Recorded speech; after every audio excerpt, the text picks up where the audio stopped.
Ok, en general creo que se está escuchando bien. Buenas noches, gracias por regalarnos estos momentos. Espero compartir con ustedes información. Tengo el honor de preceder, la empresa Sistemas Mexicanos de Diagnóstico Automotriz, que ha desarrollado un sistema llamado Scanator. Y hoy con ustedes voy a compartir una charla que va a tener como objetivo el siguiente: mostrar la importancia del buen entendimiento de los monitores llamados continuos, sabremos por qué, y llamados no continuos por igual en sistemas OBD2.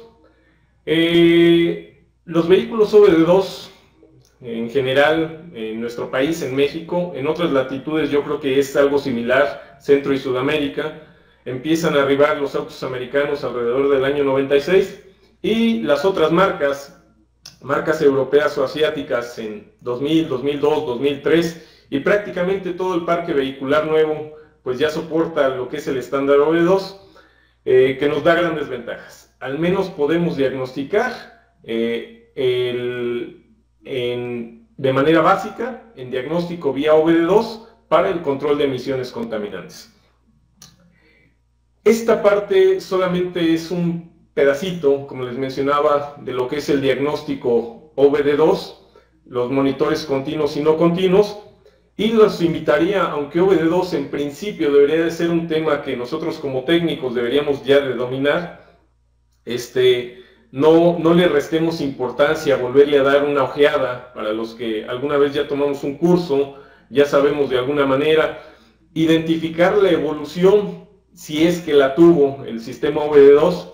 El estándar OBD2, desde el año en que se publicó por primera vez, o que el año en que ya era del orden público, fue alrededor del año 95, para que los autos 96 ya tuvieran este estándar. Se ha venido evolucionando. Entre ellos tenemos la parte del EOBD, que es la adaptación del OBD2 para la Unión Europea, y de alguna manera ha tenido cambios. Les menciono evolución, entonces hay que ilustrarse respecto a estos cambios que haya tenido. En la red hay un sinfín de información al respecto. Yo quiero puntualizar y quiero enfocarme en la parte de monitores. Vamos a ver qué es. Antes de entrar en detalle, vamos a ver el contenido de esta charla. Es la introducción hacia el OBD2, el conector, los protocolos, modos de diagnóstico. Específicamente vamos a ver el modo 1 en monitores continuos y no continuos. Vamos a tener, antes de entrar en detalles, las definiciones de lo que es un estándar, lo que es OBD2 y lo que es un protocolo. Un estándar es una serie de reglas que cualquier fabricante de sistemas de diagnóstico o incluso los fabricantes deben de seguir. ¿Para qué? Para que el vehículo tenga un control de emisiones sujetado a un documento. Este documento es un estándar, así se le llama, con las siguientes características. No importa que lo reproduzca Ford, no importa que lo reproduzca General Motors, que un desarrollador de sistemas de diagnóstico en Estados Unidos, en Europa, en China, en México, tiene que seguir estas reglas para que los sistemas sean totalmente compatibles. Y la información que yo puedo obtener de un vehículo, la puedo obtener desde cualquier vehículo OBD2, desde cualquier escáner. ¿De acuerdo? Eso es a lo que le llamaremos un estándar, específicamente en el área automotriz. ¿Qué es OBD? Es un sistema integrado al vehículo para hacer un diagnóstico continuo, y además debe tener la capacidad de comunicarse hacia el exterior para hacernos saber qué fallas existen en el sistema.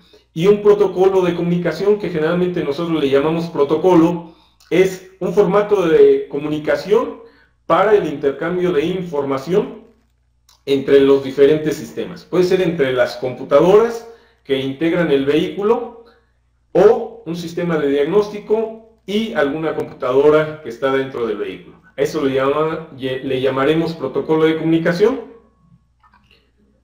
Y vamos a ver la siguiente parte, la evolución de manera muy rápida. En los años 80 se tenía lo que es el OBD1, lo que no teníamos era estándares para todas las marcas. Cada marca manejaba su manera de comunicarse con el vehículo y además su manera para hacer el diagnóstico. La disposición de variables era muy propia del fabricante y se necesitaba tener el sistema específico del auto para poderlo diagnosticar.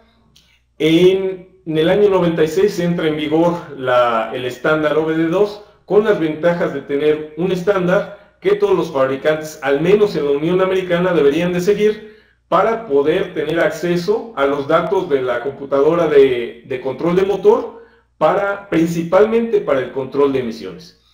Desde luego, ese fue el pretexto inicial, pero después viene más información, lo veremos en la siguiente diapositiva, no, incluso en esta diapositiva. Aparte del control de emisiones, quiero mostrar que la evolución de los sistemas de diagnóstico nos da la posibilidad de ir más allá.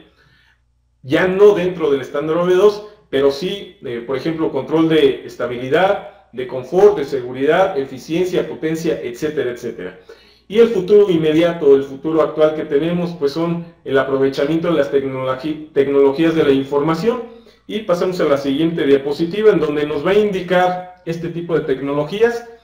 En el pasado no teníamos protocolos para el diagnóstico estandarizados, como lo mencioné, y en el presente, en el OBD2, existe ese estándar, existe lo que se le llama OBD2, existe lo que se llama EOBD, que es la adaptación del OBD2 para Europa, y además tenemos otras opciones, el diagnóstico extendido y las programaciones, que también es tema muy amplio. La charla anterior hablamos sobre la programación de sistemas, no es cierto, sobre las interfaces de diagnóstico. Entonces los invitaría a que estén al pendiente por si tenemos alguna charla de programación de computadoras, que también es muy interesante, y el futuro inmediato aprovechando todas las tecnologías, tener GPS, conexiones inalámbricas, lo que es comunicación de alta velocidad intravehicular y extravehicular, que eso nos da un cóctel de tecnologías para combinarlas y nosotros podamos tener una infinidad de servicios al combinar este tipo de tecnologías. Ok, ya entrando en tema, en la parte del OBD2, vamos a empezar por la parte del conector. El conector es el conector que ustedes conocen como trapezoidal de 16 conexiones.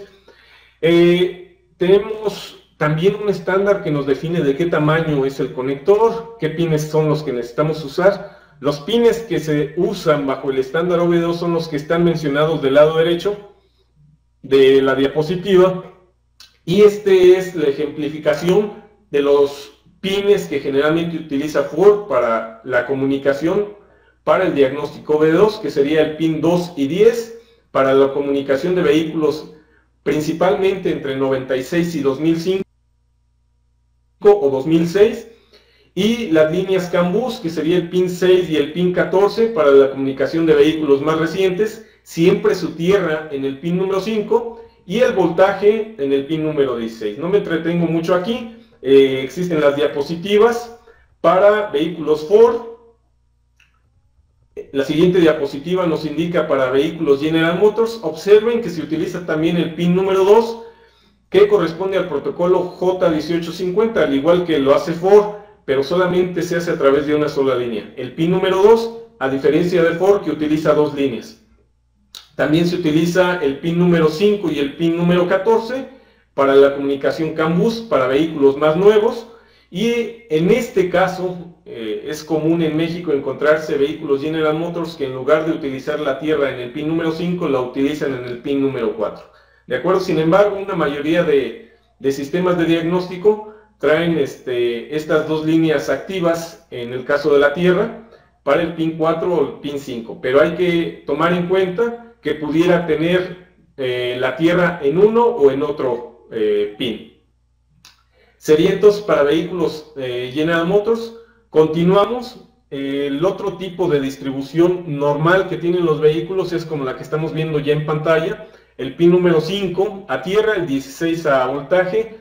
La línea de comunicación en vehículos previos al 2008, estamos hablando de la línea K, sería a través del pin número 7, que sería una conexión pasiva. Ahorita les menciono a qué le llamo una conexión pasiva, o una línea pasiva, mientras no se está haciendo diagnóstico, y otra vez el pin número 6 y el pin número 14 para la conexión CAN bus. Entonces ustedes ven que yo mostré Ford, General Motors, asiáticos y europeos. ¿Con qué tendencia? Con que todos se diagnostican o se estarán diagnosticando vía CAN bus. Vamos a ver que existen otros tipos de protocolos. Entonces nos daremos idea de las velocidades que manejamos. Más adelante les comentaré otra vez. Aquí están de lo que les había hablado, la parte de las velocidades. Ustedes ven que 3 protocolos, sus respectivos nombres están del lado izquierdo, se comunican a 10.4 kilobits por segundo, en comparación con el protocolo que utiliza Ford, que sería el cuarto, que es J1850PWM en sus vehículos previos al 2006, se comunica 4 veces más rápido que los protocolos que tenemos en primer lugar. El protocolo CAN bus que yo en mi país, aquí en México, he visto que más se utiliza es el modo de 500 kilobytes por segundo. Eso quiere decir 50 veces más rápido que los protocolos de línea K, o alrededor de 12 veces más rápido que el protocolo de Ford, que de los protocolos de comunicación previos a que entrara el CAN bus era el más rápido. Y yo hice una selección de protocolos, les llamé del lado derecho pasivos o activos. ¿A qué le llamo activo o pasivo? La línea de comunicación en el caso de los protocolos J1850 y CAN bus, que son los dos de hasta abajo, si nosotros con un osciloscopio en el pin 2, en el pin 10, en el pin 6 o en el pin 14 monitoreamos la señal, vamos a ver subidas y bajadas de tensión. ¿Por qué? Porque hay comunicación en el bus, ¿sí? Ese bus se utiliza para intercomunicar las diferentes computadoras del vehículo, y como consecuencia esa información está disponible en el conector de diagnóstico. No así en la línea K, que sería para los protocolos 1 y 2 que tenemos allí, y esta línea prácticamente siempre está alrededor de entre 9 y 11 volts de manera estática, ¿sí? Entonces no tenemos información en esa línea de comunicación, por eso me atreví a ponerle ese calificativo de pasivo. Continuamos, ya entrando en detalle en los protocolos de comunicación. Tenemos en esta gráfica la zona de velocidad, por llamarlo de alguna manera, que utilizan los sistemas de comunicación para diagnóstico OBD2, y ustedes pueden ver que por arriba hay otros más protocolos para la comunicación intravehicular y también para diagnóstico, que pertenece a diferentes fabricantes. Es para que lo tengan como información general. Hay algunas excepciones aquí en México de vehículos que no son OBD2. Tienen esta diapositiva para ustedes que la descarguen más tarde. Me voy a saltar esta diapositiva para no tomar tiempo. Esta parte es la selección manual o en su defecto automática del protocolo de comunicación. Vamos a ir más rápido para que podamos ver el tema central.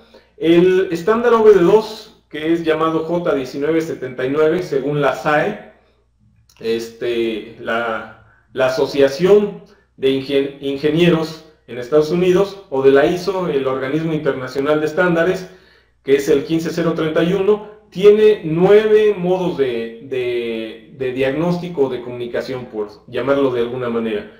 Actualmente salió uno que es el 0A. No lo veremos el día de hoy, pero quiero mencionarles que existe.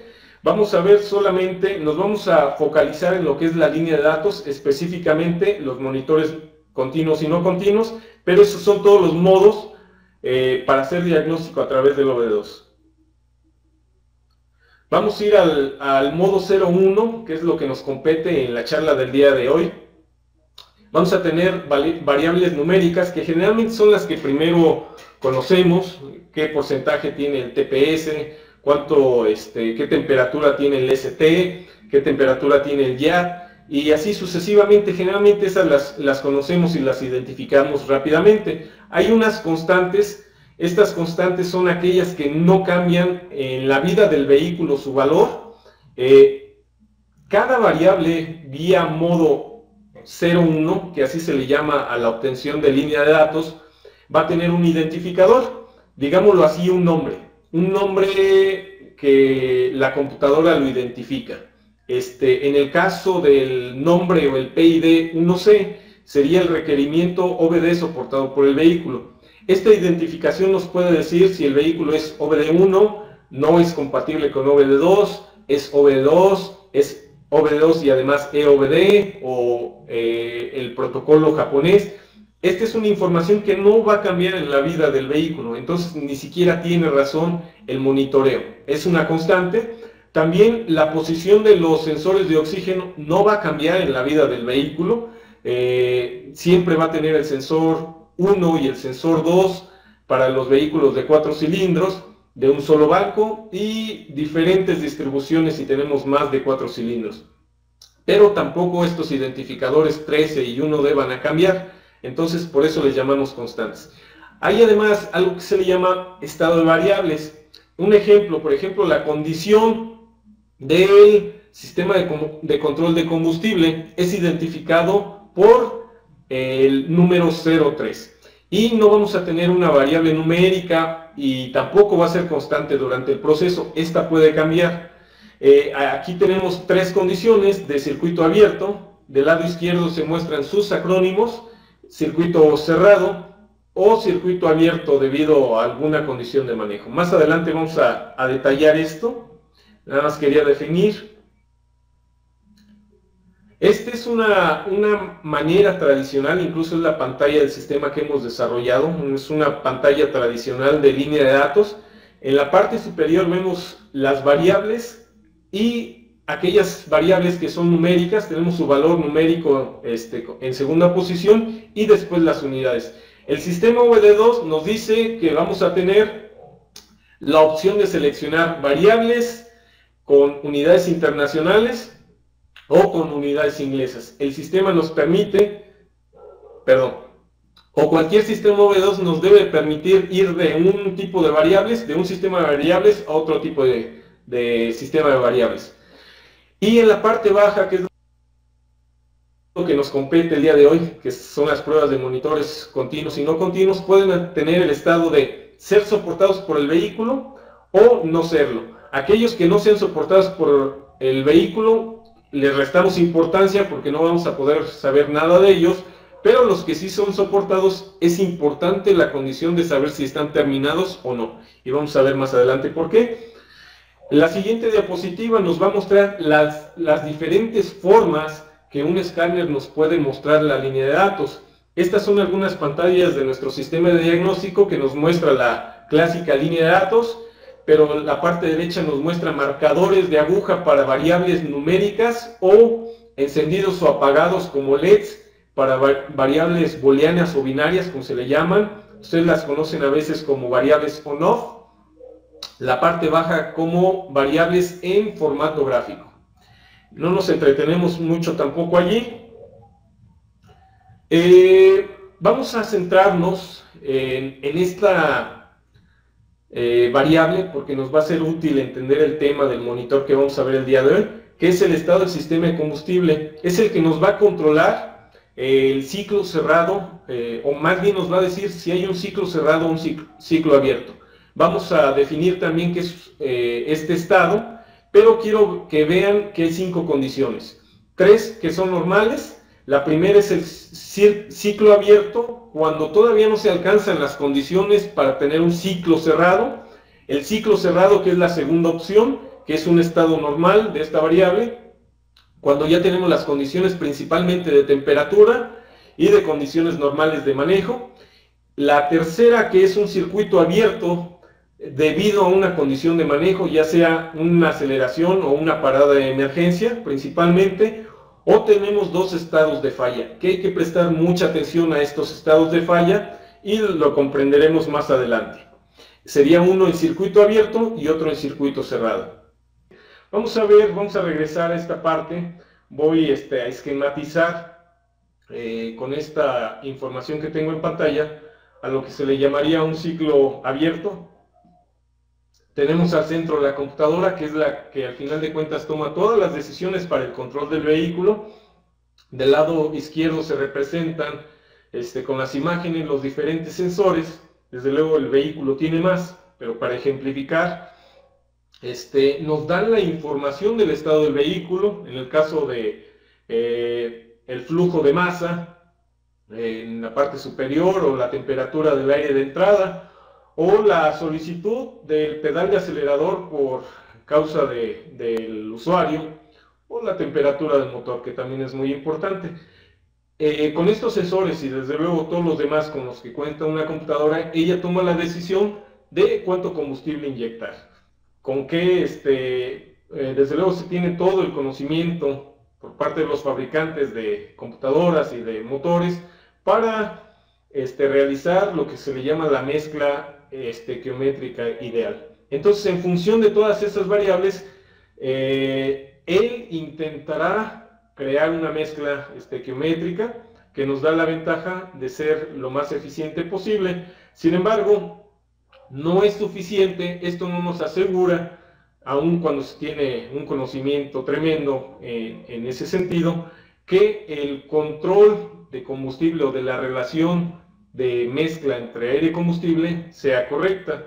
Entonces, para ello se crea lo siguiente, la representación la podemos ver en la siguiente diapositiva, un control de circuito cerrado. ¿Bajo qué condiciones?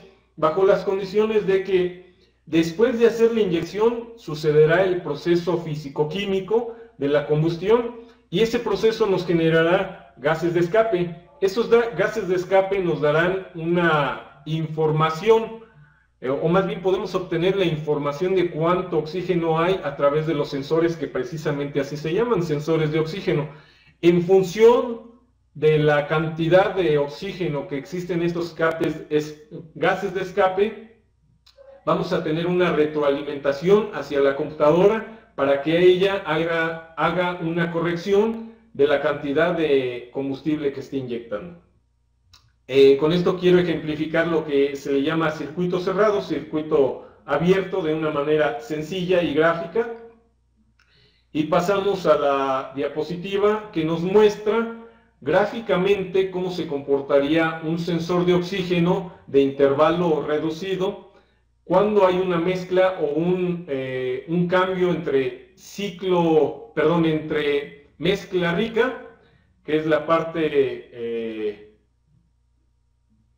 superior, y mezcla pobre, que es la parte inferior. Sí, yo a veces tengo confusión con esta parte, de alguna manera no es relevante en este momento, cuando es rica, cuando es pobre, pero la intención es ir de un lado a otro, ¿sí? Ir cuando se tiene poco combustible, inyectar más, y cuando se tiene mucho combustible, inyectar menos. Ir de un lado para otro, para de alguna manera que en promedio tengamos siempre una mezcla o alrededor de una mezcla de aire-combustible ideal.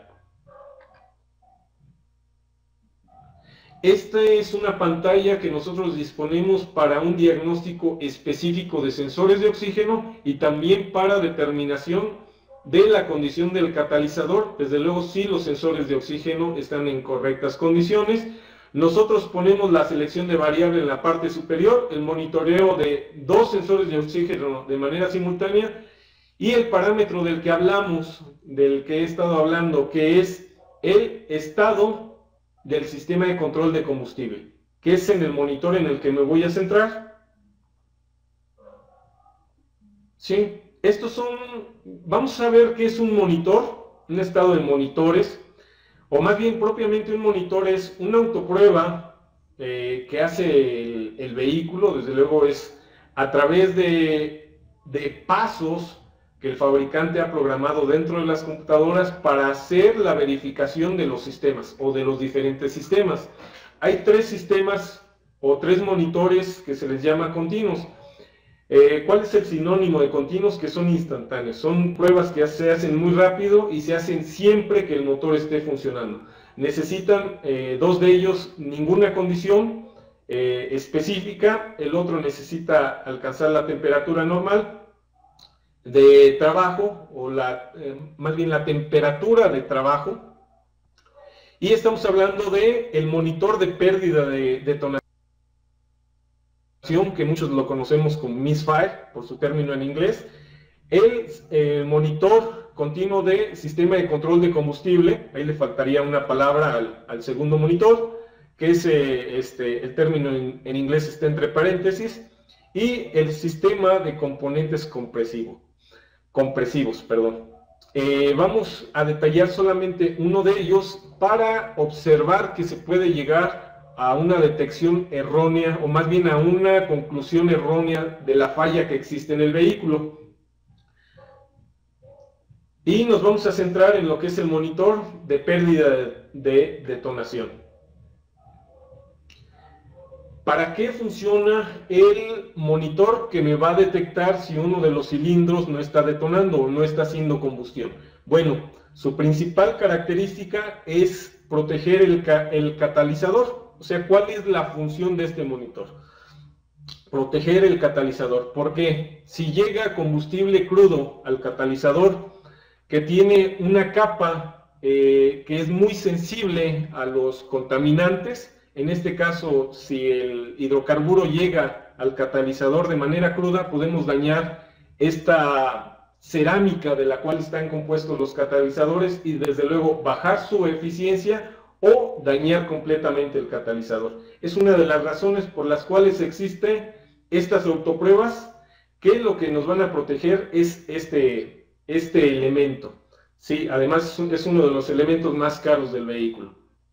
¿Cómo lo hace? Pues verificando el cambio instantáneo de la velocidad desde luego del motor. ¿A través de qué elemento? Del sensor de cigüeñal. Sí, ustedes saben que el sensor de cigüeñal lo que monitorea es una rueda dentada, y esta rueda dentada lo que nos da es la información a través de pulsos de la velocidad del motor. Entonces, si hay un retraso instantáneo que es detectado desde luego por un elemento muy rápido, que es la combinación de el sensor de cigüeñal y la computadora, puede estar interpretando que existe un misfire, una falla de detonación. En algunos casos se usa en combinación con el sensor de árbol de levas, o se utiliza el sensor de detonación, una combinación de diferentes estrategias para poder determinar si hay una pérdida de detonación. ¿Cuál es la acción para esta falla? Recuerden que hay una razón por la cual existe este monitor, y es proteger el catalizador. Entonces, si nosotros tenemos una detección de falla de detonación, la primera acción en el segundo ciclo de manejo que va a tomar el sistema es, de entrada, avisarnos que existe un misfire. Ahorita vamos a ver los códigos de falla relacionados, pero para proteger al catalizador lo que va a hacer es deshabilitar los cilindros si es que se encontró el cilindro en específico que es el que está fallando. Entonces, ¿qué conclusión podemos tener cuando hacemos un diagnóstico incorrecto? El que tenemos allí. Un diagnóstico erróneo podría decir: ¿sabes qué? Esta computadora no está funcionando porque no me está alimentando el cilindro número 3. Podría ser una conclusión si no prestamos atención a las fallas que nos muestra el sistema OBD2. Recuerden, el sistema o el estándar OBD2 prácticamente es soportado por cualquier escáner.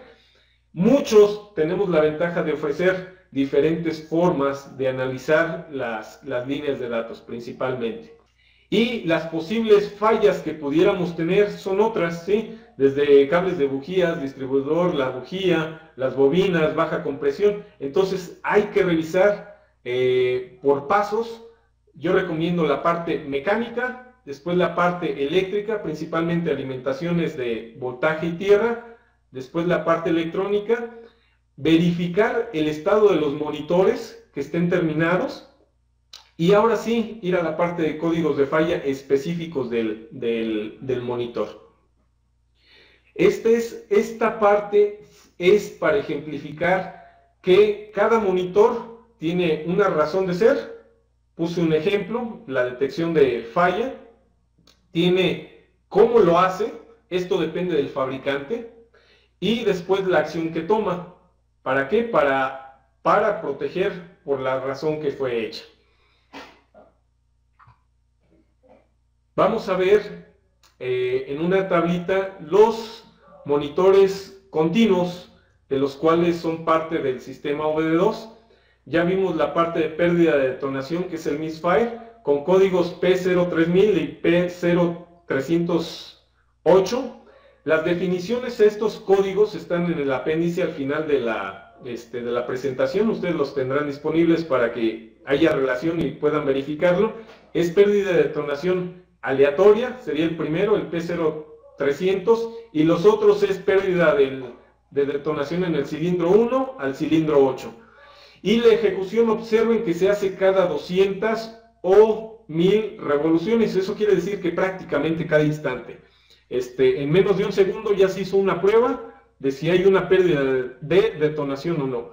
Los sensores que debemos de tener correctamente, si no, no se corre esta prueba, no sucede este monitor, es que el monitor CKP y el CMP deben de estar en condiciones de trabajo normales.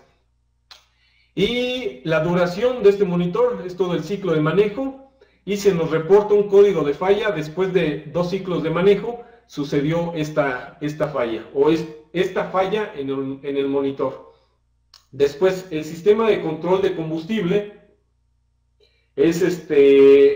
tiene relacionados estos códigos de falla. Veamos que tenemos la condición de ciclo cerrado, como lo vimos en las gráficas o en la información que tenemos anterior, y se necesita una condición, que se tenga la presión del riel de combustible estable cuando se tiene el sensor, y se reporta cuando sucede una segunda falla. Tenemos los códigos relacionados, son mezcla rica, mezcla pobre, en el sistema 1 o en el sistema 2. Me refiero al banco 1 o al banco 2. El otro es un monitor también muy útil, y es el que nos revisa la condición extrema del voltaje de alimentación de los sensores, ¿sí? Estamos hablando del monitor de componentes compresivos.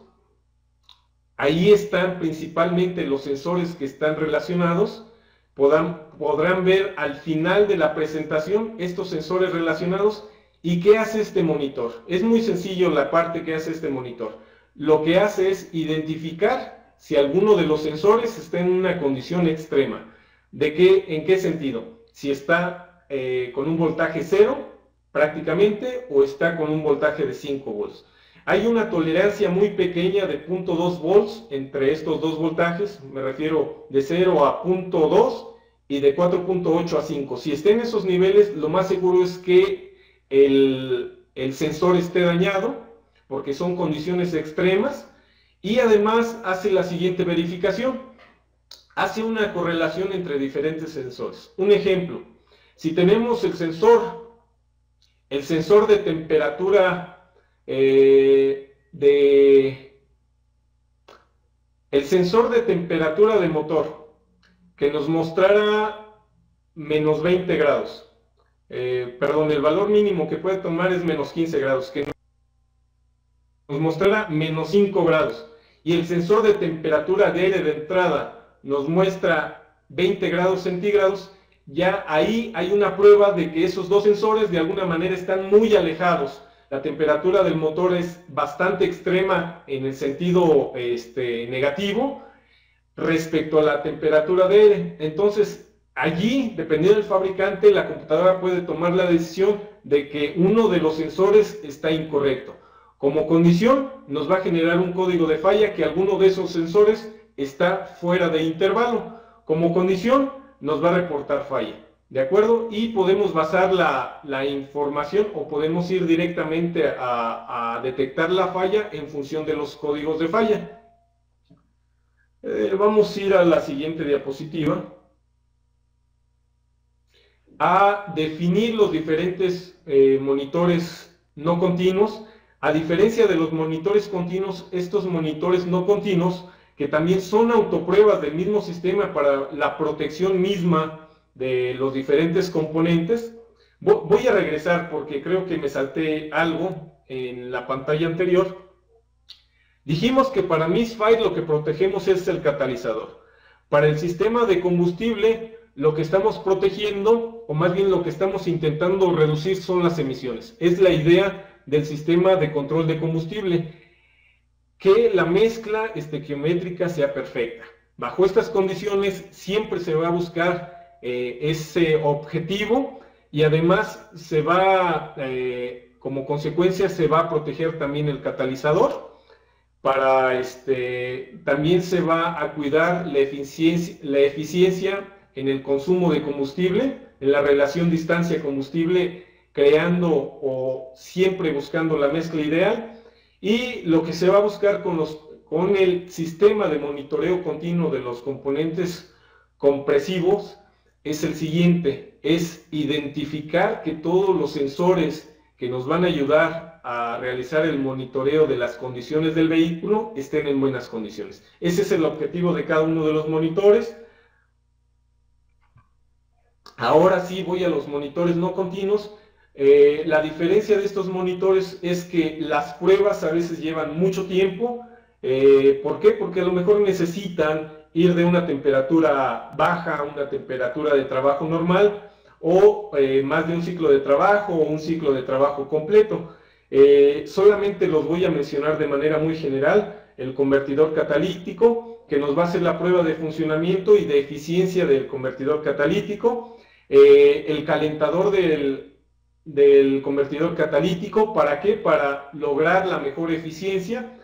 El sistema evaporativo para la recirculación de gases, el sistema de inyección de aire para reducir también el combustible crudo después de la cámara de combustión, el sistema de refrigerante en el aire acondicionado para no tener o detectar fugas en este tipo de sistemas, para los sensores de oxígeno que estén trabajando en condiciones ideales o cercanas a lo ideal. También es importante verificar los calentadores, por supuesto, sobre todo en los sensores de amplio intervalo, que son los sensores que necesitan temperaturas más altas, y si se llega a esas temperaturas de manera eficiente y se mantiene, pues todo es o tiende a ser eficiente. Y el sistema EGR, sí, que es la recirculación de gases. Perdón, hace rato en sistema evaporativo dije que eran los gases de recirculación. No, el sistema evaporativo es para no tener pérdidas evaporativas del combustible a través desde el tanque de combustible o las líneas de combustible, para que no tengan escape, o si hay presión se pueda utilizar en las cámaras de combustión y así evitar la evaporación de las mismas. Estamos cerca de terminar para empezar la sesión de preguntas y respuestas. Voy a complementar una información. Es importante también hacerles mencionar. Espero que de manera muy general haya yo dado información para que ustedes tengan el interés de buscar más información de los sistemas de monitoreo continuo y no continuo, que es muy importante. Si nosotros dominamos este tema, podemos resolver problemas de manera muy eficiente, de manera muy rápida, y comprender por qué nos está dando un código de falla el sistema, para poder resolver los problemas principalmente relacionados con el funcionamiento del motor, en la parte no exclusiva, pero en la parte de emisiones contaminantes, que desde luego es una parte en donde nosotros debemos de tener la conciencia, no por convicción, creo que por responsabilidad, de tener siempre esa información a la mano, de no engañarnos a nosotros mismos diciéndole al cliente que su auto está reparado, pero que la mil no la vamos a poder apagar. Mil me refiero a la luz del check engine o la lámpara de mal funcionamiento. Y nada más voy a tomarme 2 minutos para mostrarles lo siguiente, que es el modo 09. Especificarles lo siguiente: el modo 09 en los sistemas de diagnóstico, OBD2, nuestro sistema llamado Scanator, hace esa lectura del número BIN. ¿Para qué nos serviría monitorear el número BIN? Desafortunadamente, cuando hacemos una reparación de vehículo, le adaptamos algunas veces la computadora y ni tenemos la precaución de verificar o cambiar el número BIN. Resulta que el número BIN es importante en el sentido legal, de que si ese número BIN no corresponde al que tenemos en la tarjeta de circulación o al número que tenemos en el chasis, nuestro auto puede ser recolectado por las autoridades, principalmente los federales de caminos aquí en México. Y vamos a ver también para qué nos sirve, no solamente en la parte legal. Hay una página de internet que les quiero invitar a que entren, que la visiten. Es la página de Test2Web de General Motors, en donde pueden introducir el BIN. Le van a decir obtener la identificación de calibración, y podemos obtener información como la que sigue adelante. Es esta, nos da el número de parte, la versión del software última que tenemos para esta computadora, y además las características del vehículo relacionados con este BIN. Sí, esta es una tablita con la cual ustedes podrán definir el número BIN de manera manual. Ustedes compararán la información que tienen aquí, es para vehículos General Motors. Y mencionarles que los modos, que en una de las diapositivas yo les mencioné que vamos del modo 01 al 09 en OBD2, no son los únicos modos. Hay otros modos bajo los cuales se siguen las reglas para poder hacer diagnóstico extendido, y me quiero detener un poquito aquí. Felipe Orozco nos había mencionado que la interfaz en el intermedio que tuvimos puede hacer diagnóstico OBD2, pero también puede hacer diagnóstico específico. Eso quiere decir que están incluidos otros modos, unos modos especiales para hacer diagnóstico en marcas como Opel, Renault, Peugeot, Ford, Fiat y Mercedes, si no mal recuerdo. Además, quiero compartirles que estas marcas entramos en motor haciendo funciones especiales. Además de todo el sistema OBD2 que está completo, tenemos la parte de hacer actuadores para activar o desactivar bomba de combustible, los inyectores en algunos casos el motoventilador del refrigerante. En fin, tenemos actuadores dependiendo del vehículo, dependiendo de la marca. Tenemos funciones especiales que yo les invitaría a la página de tu taller mecánico a que vieran esta información y nos dieran la oportunidad de evaluar nuestro sistema. Entonces estoy dando por terminada aquí está el anexo solamente de los códigos de falla para que ustedes lo revisen. Son códigos de falla genéricos. Y entramos a la sesión de preguntas. Si podemos comenzar esta sesión, estoy para servirles. Hola Omar. Bueno, la primera pregunta de Omar es el modo 06. Hay una relación, y qué bueno que me pones esta pregunta, es muy útil. El modo 06 te lo voy a definir de la siguiente manera. El modo 06 es contadores en la computadora del motor para ir cuantificando el estado de los monitores. Voy a ejemplificarlo con lo siguiente.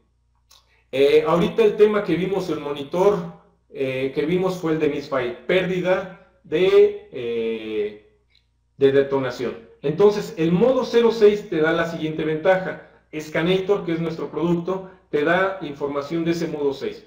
Lo que necesitas es entrar a modo 6 y te va a decir, ¿sabes qué? Tú tienes este identificador, y ese identificador, de acuerdo a las tablas de Ford, de General Motors, de Hyundai, dependiendo del fabricante, me quiere decir que tienes 500 pérdidas de detonación en el cilindro número 1, ¿sí? Entonces, el sistema, además de darte ese contador, te va a decir cuál es el máximo permitido antes de generar una falla que tenemos. Un ejemplo, a lo mejor Ford te va a decir, ¿sabes qué? Cuando tengas 2000 fallas en ese cilindro, te voy a reportar una falla. Te voy a decir que el monitor falló.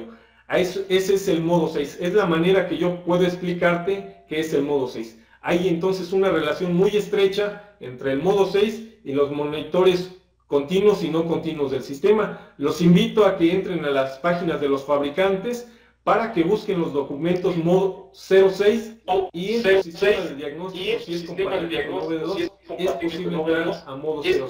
Bajo estas condiciones ustedes podrán... Ok, voy a ver algunas otras preguntas. Disculpen si me salto algunas preguntas. Tenemos tiempo limitado para las mismas. Entonces los invito que entren a la página de www.scanator.com.mx a la sección de foros y preguntas las pueden dejar allí. En nuestros foros hay un foro especial de OBD2 en donde podemos seguir contestando. Ok, ¿cómo cambiamos el número BIN? Me dice Muñoz Víctor. Con el sistema OBD2 no es posible, con sistemas OBD2 no es posible cambiar el número BIN. Sin embargo, hay sistemas especializados. Nosotros ofrecemos una opción en el caso de vehículos Opel para hacer ese cambio de BIN o para hacer la reprogramación de los vehículos. Los sistemas de agencias te ofrecen la posibilidad de cambiar el número BIN. Entonces, hay otra forma. Felipe nos indicó algunos cursos que van a dar allí en la parte de programación de llaves. Estos instructores tienen mucha información de cómo cambiar el número BIN. Hay muchas estrategias para hacerlo. Okay. Alejandro, aquí me pones una pregunta muy interesante. Cuando marca falla en todos los cilindros, ¿cómo se puede diagnosticar?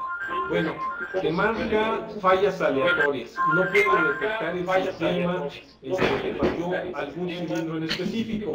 Entonces, bajo estas condiciones, de entrada no nos podemos centrar en un cilindro. Entonces, siempre les recomiendo ir primero a la parte mecánica. Yo te recomiendo que verifiques incluso las bujías que tienes, los cables de bujías, que el sensor de cigüeñal esté bien aislado y bien colocado, que esté a tiempo el vehículo. Entonces, estas son procedimientos normales en la revisión mecánica que tienes que hacer antes de echarle la culpa a tu computadora o echarle la culpa a algún otro sistema. Entonces, es mi recomendación en cuanto a fallas aleatorias de cilindros.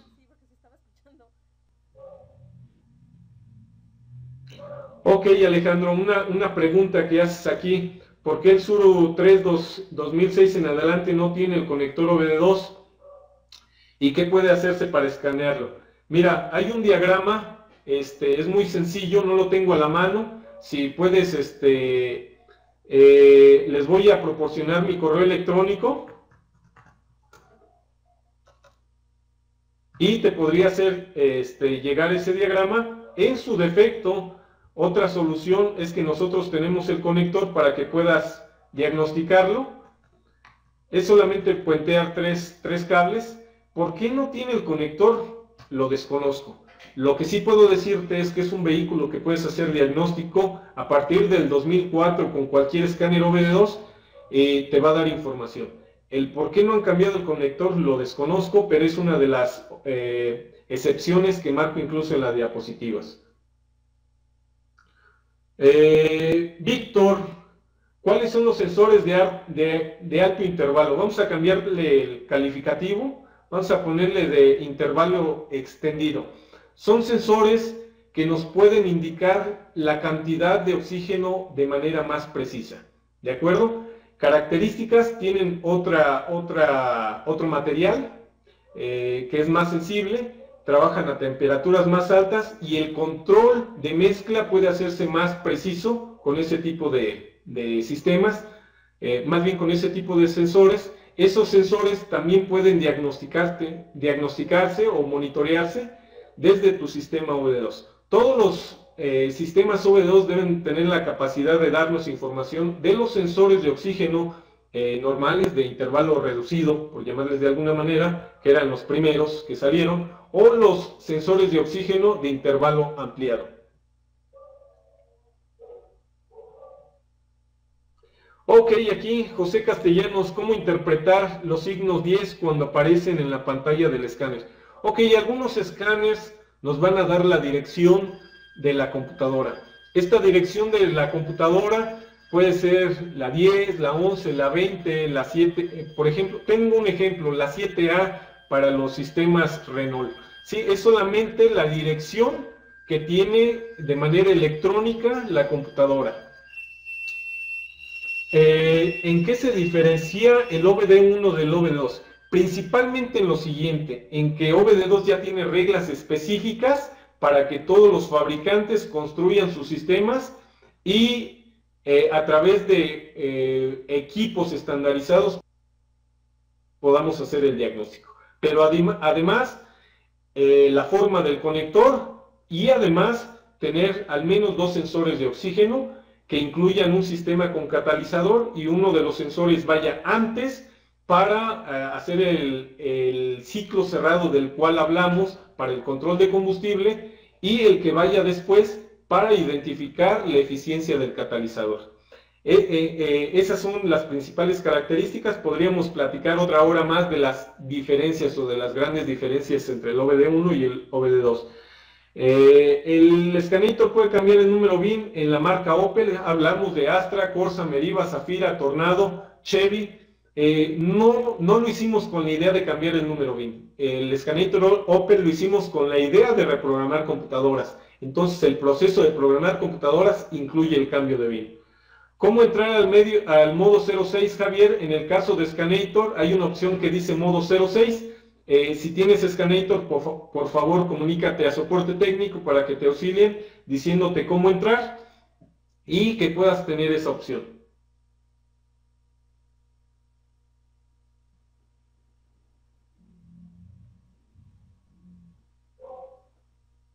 El modo 06 ya está da las interpretaciones, pregunta José, depende del sistema de diagnóstico. En el caso de Scanator no te da la interpretación. Entonces tendrías que buscar en la página del fabricante el modo 06 para el vehículo en específico.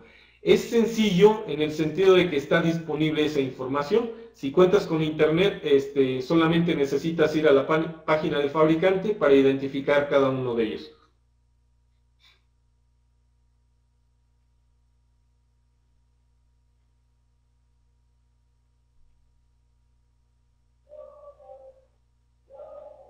Ok, hasta ahorita me estoy dando cuenta del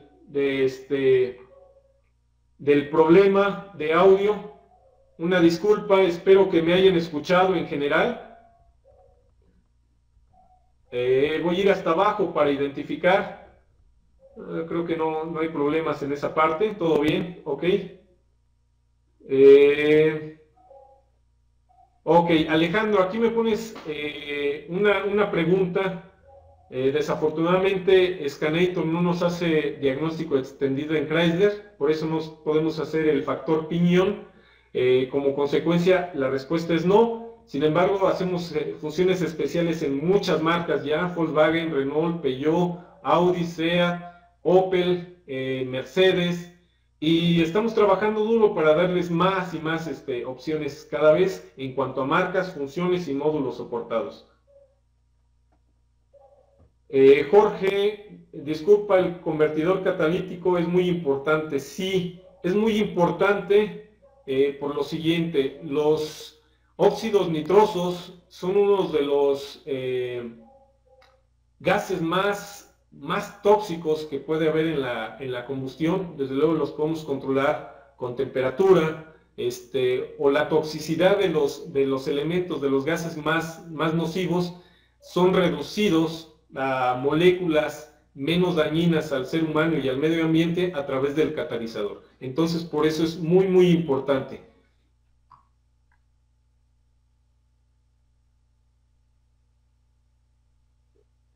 ¿Cuándo nos es necesario reemplazar el sensor de oxígeno? Cuando el fallo nos dice que la mezcla es pobre. Ok, no es suficiente con que nos diga que la mezcla es pobre para tomar la decisión. Lo que necesitamos saber es, de entrada, si llegamos siempre a ciclo cerrado, si hay una falla en el control de combustible cuando tenemos ciclo abierto o ciclo cerrado.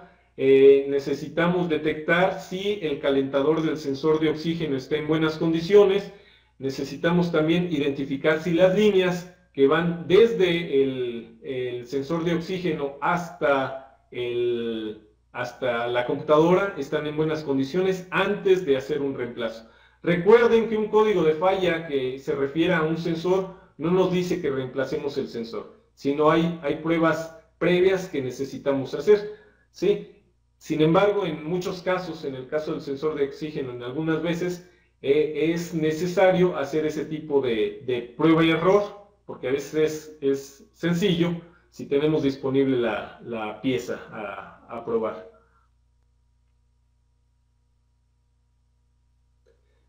Arcadio, sí, el sensor del cual hablé sí es el de banda ancha. ¿Cuál es mi correo, Luis? Ahorita lo vuelvo a escribir, creo que está un poquito más arriba de tu comentario. Y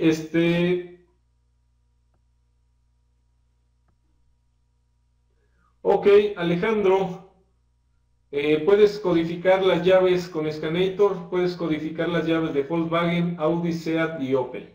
Sí, esas son las llaves que actualmente el sistema está codificando.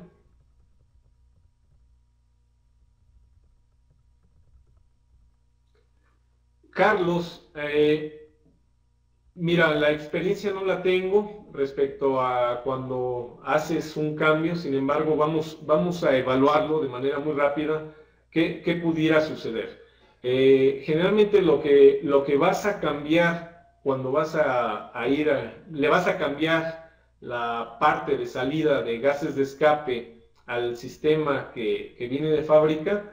eh, eh, Quiero sacar alguna conclusión, no tengo la respuesta para ti, te prometo bueno, sí voy a dormir, pero te prometo que voy a investigar si quieres mantenerte en contacto, pero yo supondría que sí, te voy a decir por qué. Yo interesado en autos Honda, tenía un Accord y busqué mucha información al respecto. Entonces una tendencia en Estados Unidos de vehículos Honda, Accord, V6 o principalmente, lo que hacían cuando hacían modificaciones de escape o cambios de alto flujo en los sistemas OBD2, lo que hacían es buscar computadoras OBD1. ¿Por qué? Porque este tipo de computadoras podían adaptarse a los sistemas más nuevos y no generar las fallas que nos generaban los sistemas OBD2. Entonces, es pobre mi experiencia en ese sentido, es la única referencia que tengo al respecto, pero yo creo que sí podría influir en ese sentido. Hay calibraciones, me refiero a programaciones, que te ayudarían a cambiar esos efectos, pero no tengo la referencia correcta. Entonces creo que estoy limitado en esta parte. Ok, Juan Carlos, sí puedes hacer pruebas de EGR de manera específica dependiendo del sistema que quieras accesar. En el caso de OBD2 solamente puedes ver una variable relacionada con EGR, no puedes hacer ninguna activación. Y déjame ver, se me escapa otro comentario que hiciste, y que si tiene protocolo J2534, no, Scanator no tiene protocolo J2534, que es muy útil que haces esta referencia, es muy útil el 2534, ¿para qué? Para programar a través de los sistemas web de los fabricantes. Ok, creo que estamos al final del tiempo. Al final del tiempo, entonces, te agradezco mucho, Felipe. Gracias, Susana. Gracias a todos ustedes por tomarse el tiempo y regalarnos estos minutos para intercambiar la información. Y te cedo la palabra, Felipe, para que nos despidas. Te agradezco mucho la invitación y estamos en contacto. Buenas noches a todos.